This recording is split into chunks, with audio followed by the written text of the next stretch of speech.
నమస్కారం ఘంటారావానికి స్వాగతం. ముందుగా ప్రధానాంశాలు. రాష్ట్రంలో ఫాక్స్కాన్ సంస్థ భారీ పెట్టుబడి, 1,00,000 మందికి ఉపాధి కల్పించనున్న తైవాన్ కంపెనీ.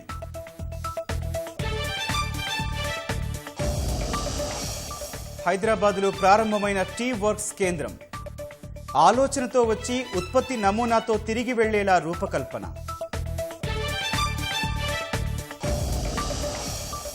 పెండింగ్ బిల్లులపై సుప్రీంకోర్టుకు రాష్ట్ర సర్కార్, గవర్నర్ ఆమోదించేలా ఆదేశాలు ఇవ్వాలంటూ రిట్ పిటిషన్.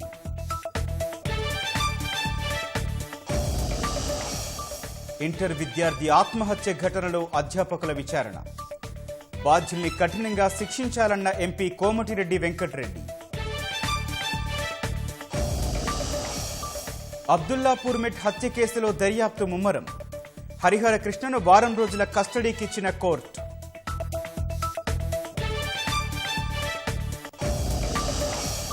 కేంద్ర ఎన్నికల కమిషనర్ల నియామకాలపై సుప్రీంకోర్టు కీలక తీర్పు, ప్రధాని విపక్ష నేత సీజేఐ సభ్య కమిటీనే చేపట్టాలని ఆదేశాలు. నాగాలాండ్, త్రిపురలో భాజపా కూటమి జయకేతనం, మేఘాలయలో ఏ పార్టీకి దక్కని పూర్తి మెజారిటీ.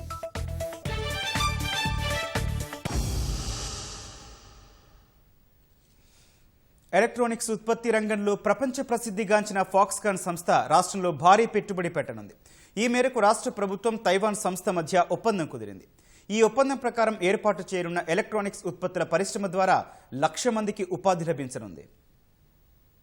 ఎలక్ట్రానిక్స్ ఉత్పత్తి రంగంలో ప్రపంచ ప్రసిద్ధిగాంచిన హోన్హై ఫాక్స్కాన్ సంస్థ చైర్మన్ యాంగ్ లీయూ నేతృత్వంలోని ప్రతినిధి బృందం ముఖ్యమంత్రి కేసీఆర్తో ప్రగతి భవన్లో సమావేశమైంది.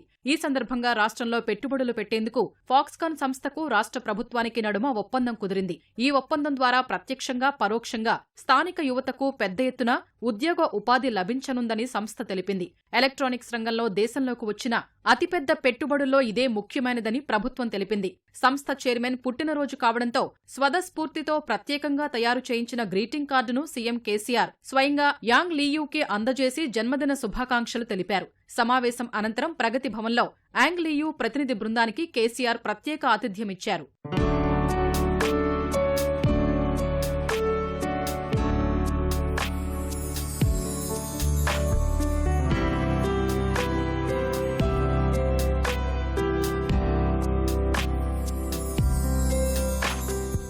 అంతర్జాతీయంగా అనేక దేశాల ఎలక్ట్రానిక్స్ ఉత్పత్తి రంగ ముఖచిత్రాన్ని గుణాత్మకంగా మార్చిన హోన్హై ఫాక్స్కాన్ సంస్థ తమ ఉత్పత్తి కార్యకలాపాలకు తెలంగాణని గమ్యస్థానంగా ఎంచుకోవడం పట్ల ఆ సంస్థకు సీఎం కేసీఆర్ ధన్యవాదాలు తెలిపారు. ఫాక్స్కాన్ సంస్థ భవిష్యత్తు విస్తరణ ప్రణాళికలపై కూలంకషంగా చర్చించారు. రాష్ట్రంలో ఫాక్స్కాన్ సంస్థ కార్యకలాపాలకు అన్ని రకాల సహాయ సహకారాలను అందిస్తామని సీఎం కేసీఆర్ హామీ ఇచ్చారు. ఒప్పందం ద్వారా వచ్చే 1,00,000 ఉద్యోగాలను సాధ్యమైనంత వరకు స్థానిక తెలంగాణ యువతకు దక్కేలా చర్యలు చేపడతామని సీఎం కేసీఆర్ తెలిపారు.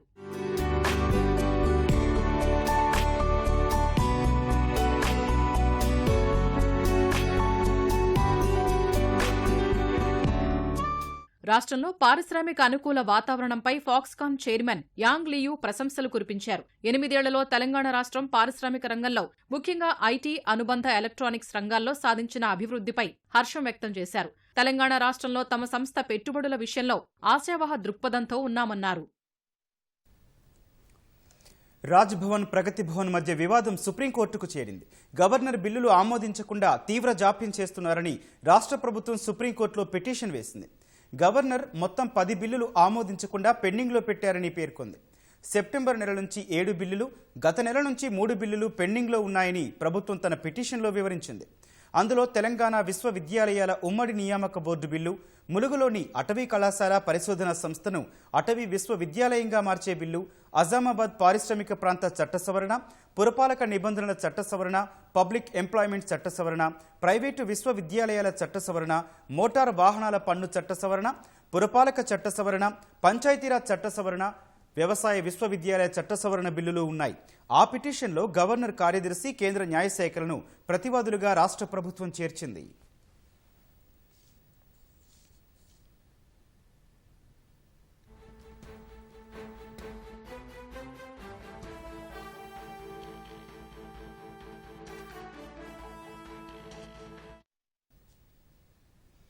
వంట గ్యాస్ ధరల పెంపును నిరసిస్తూ తెలంగాణ వ్యాప్తంగా భారస రోడ్డెక్కింది. ఖాళీ గ్యాస్ బండలతో రోడ్లపైకి వచ్చిన నాయకులు, కార్యకర్తలు ప్రధాన కూడళ్లలో ఆందోళన చేశారు. కట్టెల పొయ్యి మీద వంట చేస్తూ నిరసన తెలిపారు. మహిళా దినోత్సవం కానుకగా మోదీ సర్కారు గ్యాస్ రేట్లు పెంచిందని నినాదాలు చేశారు. పెంచిన గ్యాస్ ధరలను వెంటనే తగ్గించాలని డిమాండ్ చేశారు. పెరిగిన గ్యాస్ ధరలను వ్యతిరేకిస్తూ రాష్ట్ర వ్యాప్తంగా భారాస శ్రేణులు నిరసనకు దిగాయి. మంత్రి కేటీఆర్ పిలుపు మేరకు పార్టీ నాయకులు, కార్యకర్తలు ఆందోళనలు చేపట్టారు. సికింద్రాబాద్ గాంధీ విగ్రహం వద్ద మంత్రి తలసాని ఆధ్వర్యంలో వంటవార్పు కార్యక్రమం చేపట్టారు. ట్యాంక్ బండ్ దగ్గర ఖైరతాబాద్ ఎమ్మెల్యే దానం నాగేందర్ పార్టీ నాయకులతో కలిసి ధర్నాలో పాల్గొన్నారు. సిలిండర్తో పాటు కట్టెల మోపులతో వినూత్న నిరసన వ్యక్తం చేశారు. రంగారెడ్డి జిల్లా మీర్పేట చౌరస్తా వద్ద మంత్రి సబితా ఇంద్రారెడ్డి, భారస మహిళలు ఆందోళన నిర్వహించారు. ఎల్బీనగర్ చౌరస్తాలో ఎమ్మెల్యే సుధీర్ రెడ్డి ఆధ్వర్యంలో నిరసన తెలిపారు.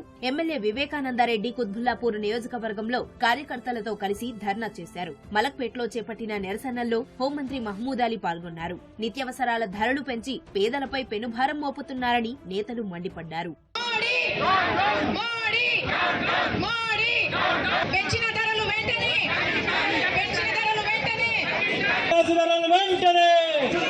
కేంద్ర ప్రభుత్వ నిరంకుశ వైఖరి 2014 నరేంద్ర మోడీ గారు నాయకత్వం వహించి ఈ దేశంలో ఎలక్షన్ జరుగుతున్నటువంటి ధర్మిలా మరి పోలింగ్ రోజు గ్యాస్ సిలిండర్కు దండం పెట్టి ప్రజలు కూడా యూపీఏ గవర్నమెంట్ విచ్చలవిడిగా పెంచిందని చెప్పినటువంటి వ్యక్తి ఈరోజు 1155 రూపాయలు. ఈరోజు తెలంగాణ రాష్ట్రం మీద సవతి తల్లి ప్రేమ చూపిస్తున్నటువంటి కేంద్ర ప్రభుత్వం ఈరోజు దేశంలో ఉన్నటువంటి అందరు ప్రజల మీద మరి ఈ విధమైనటువంటి రేట్లు పెంచడం దుర్మార్గమైనటువంటి చర్య. కానీ ఈరోజు కూలీ నాలి చేసుకునే వాళ్ళు, ఏదన్నా చిన్న చిన్న వ్యాపారాలు చేసుకునే వాళ్ళు, వాళ్ళకు వచ్చే ఆదాయం ఏంటి? మీరు విచ్చలవిడిగా రేట్లు పెంచుకుంటూ పోతే దానివల్ల వారి యొక్క నడ్డి విరిగేటువంటి ప్రయత్నం మీరు చేయడం ఇది దుర్మార్గమైనటువంటి చర్య. 90 సీట్లు టార్గెట్ అంటే మీరు దేశంలోనే పోయే రోజులు దగ్గరకు వచ్చినాయి, అది చూసుకోండి.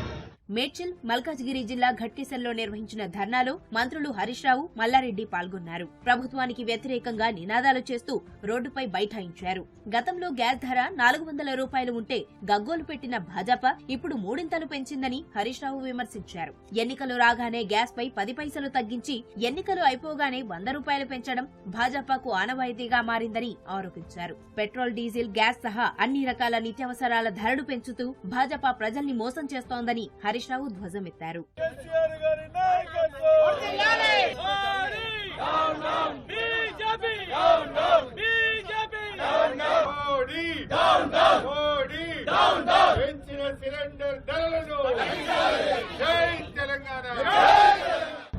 ఇలా బీజేపీ నాయకులు రేషన్ షాపుల్లో బియ్యం దగ్గర మా ఫోటో పెట్టండి అంటున్నారు. సిలిండర్ల మీద మీ మోడీ గారి ఫోటో పెట్టుకోండి, గొప్పగా ఉంటుంది.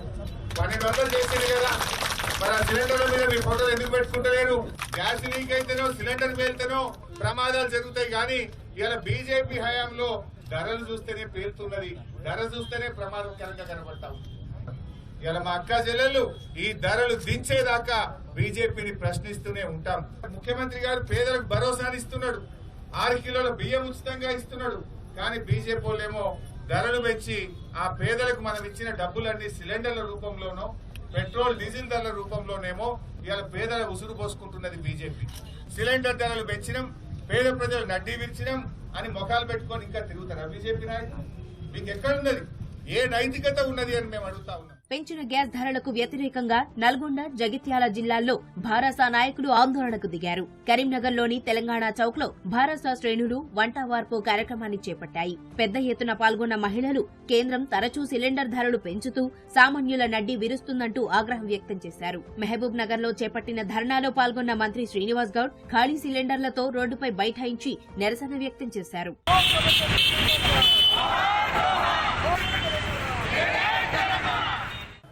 ఇంటైనకు లెక్క రాసి 1250 అంటే పంచాయతీ పెట్టుకుంటాడు. 1200 ఉండే కదా, 50 రూపాయలు తిన్నవా ఏం సంగతి అని చెప్పి ఎలక్షన్లు అయిపోగానే ధరలు పెరిగిపోతాయి. మొన్న 3 రాష్ట్రాలు ఎలక్షన్ అయిపోయినాయి, ఇవాళ ధరలు పెరిగినాయి. ఛాయ్ పోతాం, మొన్న 10 రూపాయలు ఉంటే 11 రూపాయలు అంటాడు. ఎందుకంటే అయ్యా గ్యాస్ సిలిండర్ జరగలేదా, మరి గ్యాస్ ఎవడు వేయాలి, ఈ పైసలు కూడా నీ మీదనే కదా అని. ఆడపిల్లలనే కనికరం లేదు, పసిపిల్లలు తాగే పాలకు కూడా జిఎస్టీ వేస్తున్నావు. దేశంలో ఉన్న యువతను మాయ మాటలతో ఈ సెల్ ఫోన్లలో అనేక రకాలుగా 6-7 ఏళ్ళు నడిపినాం. తెలిసిపోయిన వాళ్ళకు ఏదో డీజిల్, పెట్రోల్, గ్యాస్ పెంచుకుంటా పోతే మా బతుకులు ఏమైపోవాలి. కేంద్ర సర్కార్ తీరుతో ప్రజలకు మళ్లీ పాత పద్ధతైన కట్టెల పొయ్యే దిక్కయ్యేలా ఉందని గులాబీ నేతలు విమర్శలు గుప్పించారు.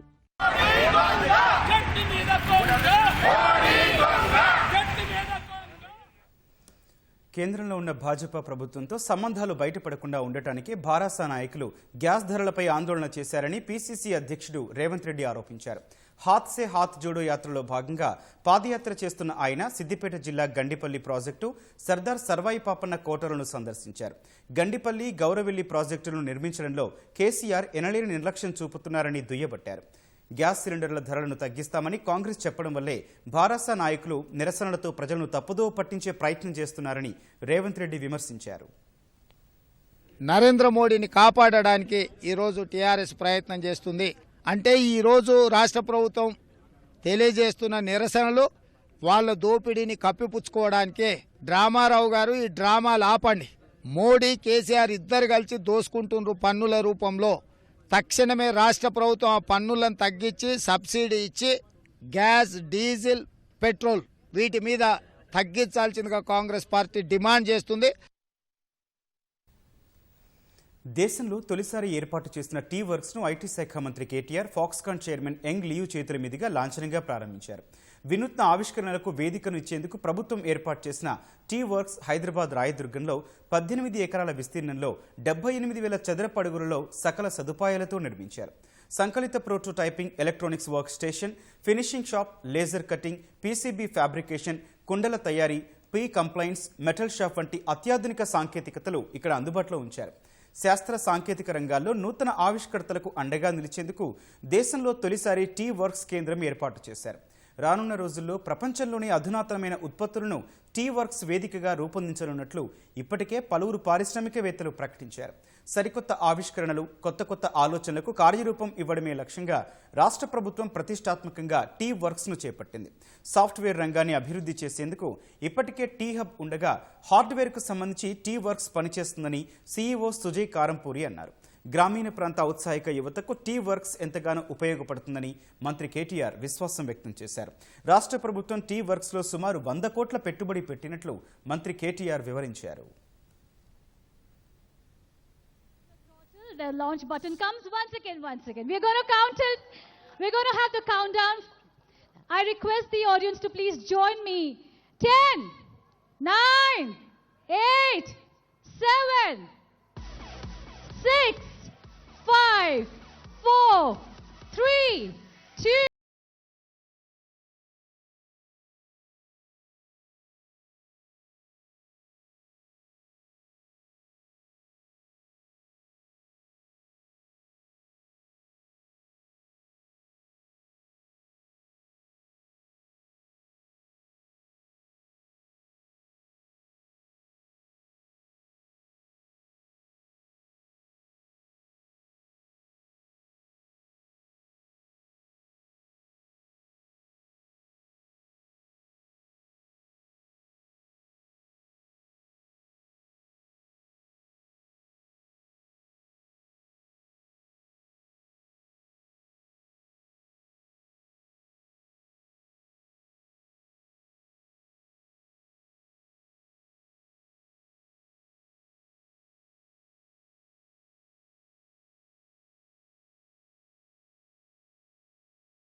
Supported by a team of over 100 engineers, designers, technicians and support staff along with the ecosystem partners and collaborators.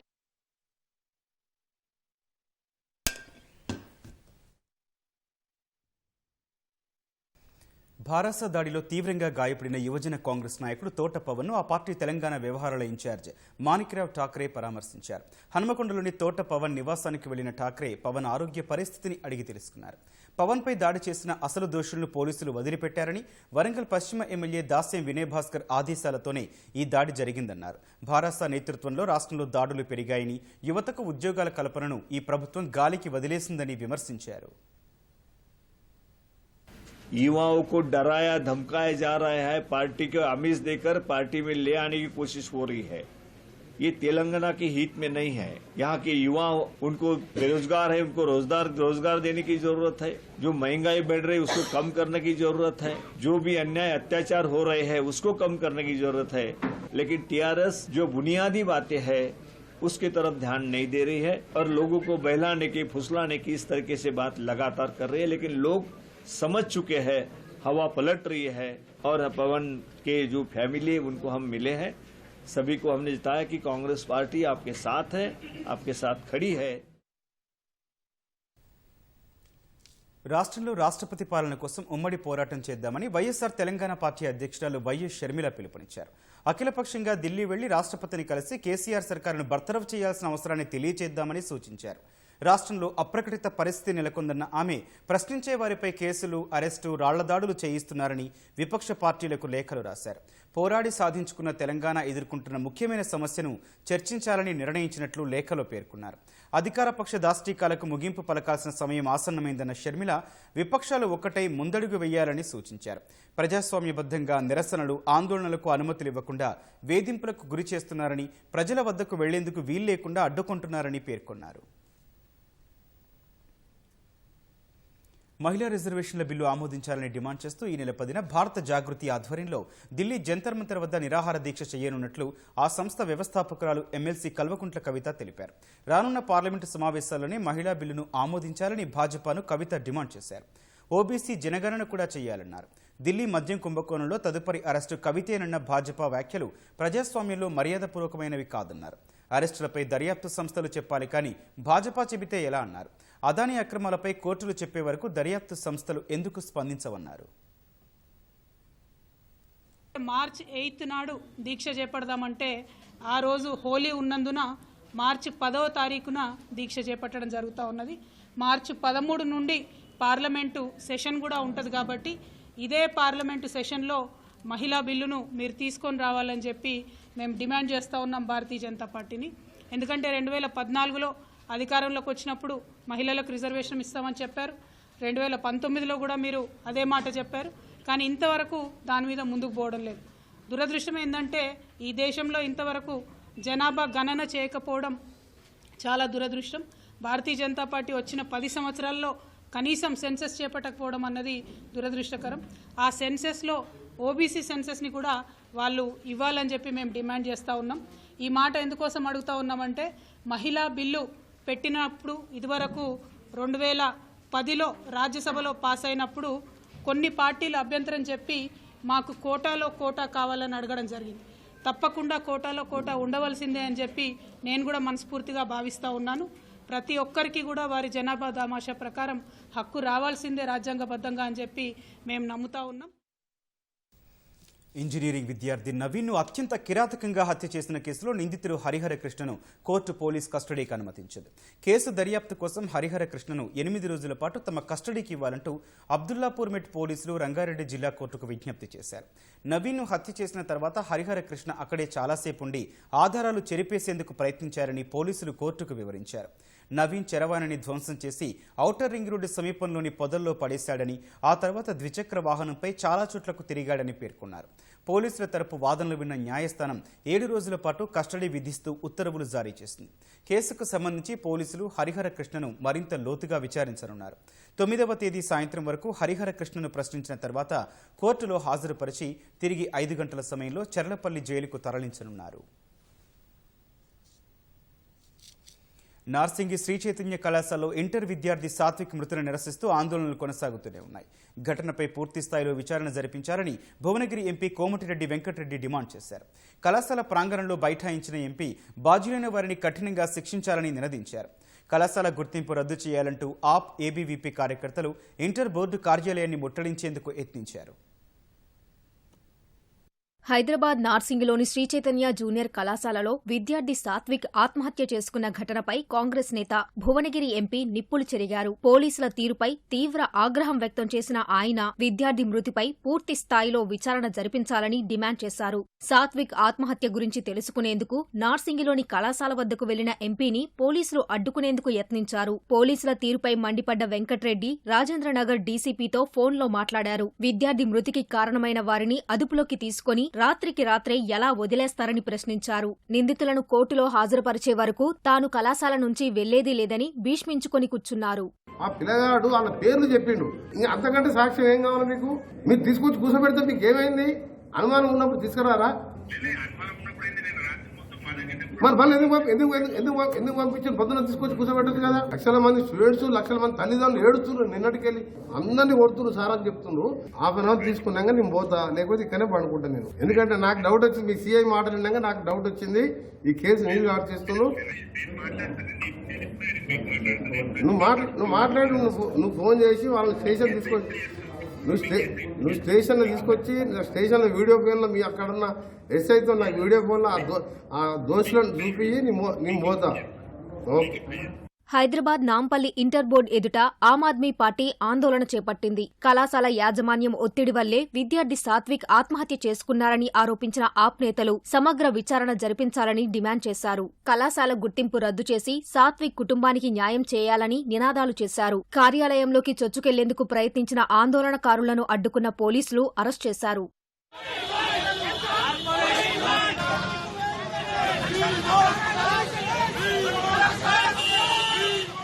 ABVP కార్యకర్తలు ఇంటర్ బోర్డు ముట్టడికి ప్రయత్నించడం తీవ్ర ఉద్రిక్తతకు దారితీసింది. ర్యాలీగా వచ్చి ఇంటర్ బోర్డు కార్యాలయం ఎదుట బైఠాయించడంతో ట్రాఫిక్కు అంతరాయం కలిగింది. ఆందోళనకారులను బలవంతంగా అదుపులోకి తీసుకుని గోషామహల్ స్టేడియానికి తరలించారు. ఆందోళనకారులను అడ్డుకునే క్రమంలో తీవ్ర వాగ్వివాదం, తోపులాట జరగటం కాసేపు ఉద్రిక్తతకు దారితీసింది.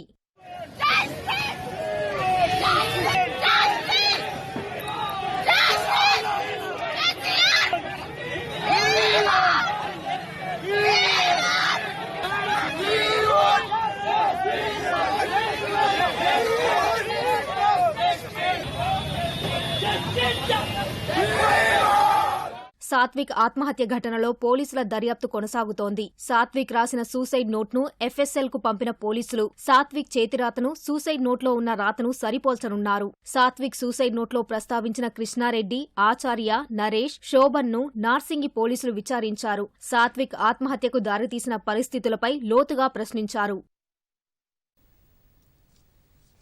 ఈశాన్య రాష్ట్రాలైన నాగాలాండ్, త్రిపుర అసెంబ్లీ ఎన్నికల్లో భాజపా కూటమి అధికారం నిలబెట్టుకుంది. మేఘాలయలో హంగు వాతావరణం కనిపిస్తున్నప్పటికీ అధికార నేషనలిస్ట్ పీపుల్స్ పార్టీ సాధారణ మెజార్టీకి దగ్గరగా వచ్చింది. భాజపా ఇతర పక్షాలతో కలిసి ప్రభుత్వాన్ని ఏర్పాటు చేసే అవకాశం ఉంది. 3 రాష్ట్రాల ఎన్నికల్లో అధికార పార్టీలు, కూటములే మరోసారి పాలనా పగ్గాలు చేపట్టే సూచనలు కనిపిస్తున్నాయి. నాగాలాండ్లో అధికార ఎన్డీపీపీ, భాజపా కూటమి సాధారణ మెజారిటీకి అవసరమైన స్థానాల్లో జయకేతనం ఎగురవేసింది. మొత్తం 60 స్థానాలకు గాను 38 చోట్ల విజయం సాధించింది. నేషనలిస్ట్ కాంగ్రెస్ పార్టీ 7 చోట్ల గెలిచి 3వ అతిపెద్ద పార్టీగా నిలిచింది. ఎన్పీపీ 4, ఎన్సీఎఫ్ 2 చోట్ల గెలిచాయి.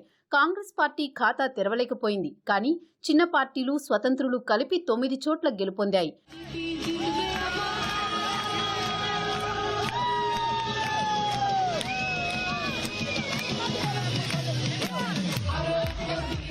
త్రిపురలో వరుసగా రెండోసారి భాజపా అధికారం దక్కించుకుంది. సాధారణ మెజారిటీ 31 స్థానాలు కాగా 33 చోట్ల ఆ పార్టీ అభ్యర్థులు జయభేరి మోగించారు. వామపక్ష కూటమి మరోసారి విపక్షానికే పరిమితమైంది. ఆయా పార్టీల అభ్యర్థులు 14 చోట్ల గెలుపొందారు. తిప్రా మోథా పార్టీ మాత్రం ఫలితాల్లో ఉనికి చాటుకుంది. మొత్తం 13 చోట్ల ఆ పార్టీ జయభేరి మోగించింది. ఈ నేపథ్యంలో టీఎంపీని కలుపుకుని వెళ్లేందుకు భాజపా ప్రయత్నాలు మొదలుపెట్టింది. గ్రేటర్ తిప్రాలాండ్ మినహా మిగతా అన్ని డిమాండ్లను అంగీకరిస్తామని భాజపా త్రిపుర ముఖ్య అధికార ప్రతినిధి సుబ్రతా చక్రవర్తి ప్రకటించారు.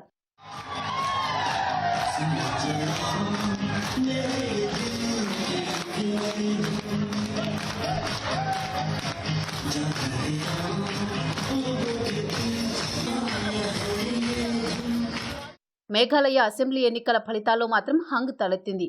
ఏ పార్టీకి స్పష్టమైన మెజారిటీ రాలేదు. అధికార నేషనల్ పీపుల్స్ పార్టీ ఎన్పీపీ 27 స్థానాల్లో గెలిచి సాధారణ మెజారిటీకి 4 సీట్ల దూరంలో నిలిచిపోయింది. యునైటెడ్ డెమోక్రటిక్ పార్టీ యూడీపీ ఫలితాల్లో ఉనికి చాటుకుంది. 11 స్థానాల్లో ఆ పార్టీ అభ్యర్థులు విజయం సాధించారు. కాంగ్రెస్, తృణమూల్ కాంగ్రెస్ చెరో 5 స్థానాల్లో గెలుపొందాయి. భాజపా మాత్రం 3 సీట్లకే పరిమితమైంది. ఎన్నికలకు ముందు అధికార ఎన్పీపీతో తెగతింపులు చేసుకుని మేఘాలయలో తొలిసారి 60 స్థానాల్లో భాజపా పోటీ చేసింది. హంగ్ ఏర్పడడం వల్ల ఎన్పీపీతో భాజపా జతకట్టే అవకాశాలు ఉన్నాయి. G20 సమావేశాల కోసం భారత్ వచ్చిన చైనా విదేశాంగ మంత్రి క్విన్ గాంగ్తో భారత విదేశాంగ మంత్రి ఎస్ జైశంకర్ ప్రత్యేకంగా భేటీ అయ్యారు. వాస్తవాధీన రేఖ వెంబడి ఇరు దేశాల మధ్య నెలకొన్న పరిస్థితులపై చర్చలు జరిపారు. ఈ విషయాన్ని స్వయంగా జైశంకర్ ట్విట్టర్ ద్వారా వెల్లడించారు. ఇరు దేశాల మధ్య ద్వైపాక్షిక సంబంధాలు, సరిహద్దు ప్రాంతాల్లో శాంతిపై చర్చలో దృష్టి సారించినట్టు పేర్కొన్నారు. ప్రస్తుత సవాళ్లు పరిష్కరించడంపై క్విన్ గాంగ్తో చర్చించినట్లు జైశంకర్ ట్వీట్ చేశారు. డిసెంబర్లో చైనా విదేశాంగ మంత్రిగా క్విన్ గాంగ్ బాధ్యతలు స్వీకరించినప్పటి నుంచి జైశంకర్ ఆయనతో భేటీ కావడం ఇదే తొలిసారి. కేంద్ర ప్రధాన ఎన్నికల అధికారి ఎన్నికల కమిషనర్ నియామకంపై సుప్రీంకోర్టు కీలక ఆదేశాలు జారీ చేసింది. ప్రధానమంత్రి, లోక్సభ ప్రతిపక్ష నేత, సుప్రీంకోర్టు ప్రధాన న్యాయమూర్తి సభ్యులుగా ఉన్న కమిటీనే ఇకపై సీఈసీ, ఎన్నికల కమిషనర్ల పేర్లను సిఫార్సు చేయాలని స్పష్టం చేసింది. ఈ కమిటీ సిఫార్సుల మేరకే రాష్ట్రపతి సీఈసీ, ఈసీలను నియమించాలని తేల్చి చెప్పింది. పార్లమెంట్లో చట్టం చేసే వరకు ఇదే విధానం కొనసాగుతుందని సుప్రీంకోర్టు స్పష్టం చేసింది. ప్రతిపక్ష నేత లేకపోతే లోక్సభలో విపక్షాల నుంచి ఎక్కువ స్థానాలు కలిగి ఉన్న పార్టీ పక్ష నేత కమిటీలో సభ్యుడిగా ఉంటారని పేర్కొంది. ఈ మేరకు జస్టిస్ కేఎం జోసెఫ్ నేతృత్వంలోని 5 సభ్యుల రాజ్యాంగ ధర్మాసనం తీర్పు వెలువరించింది. కొలీజియం తరహాలో ఎన్నికల కమిషన్ను నియమించాలని సుప్రీంకోర్టులో దాఖలైన పిటిషన్లపై విచారణ జరిపిన కోర్టు ఈ మేరకు ఆదేశాలు జారీ చేసింది. కేంద్ర ఎన్నికల కమిషన్ స్వేచ్ఛగా, నిష్పక్షపాతంగా వ్యవహరించాల్సిన అవసరం ఉందని పేర్కొంది. రాజ్యాంగ పరిధిలోనే ఈసీ పనిచేయాల్సి ఉంటుందని తెలిపింది. ప్రజాస్వామ్యంలో ఎన్నికల నిర్వహణ పారదర్శకంగా ఉండాలని వెల్లడించింది. పారదర్శకత లేకపోతే వినాశకర పరిణామాలకు దారితీస్తుందని హెచ్చరించింది.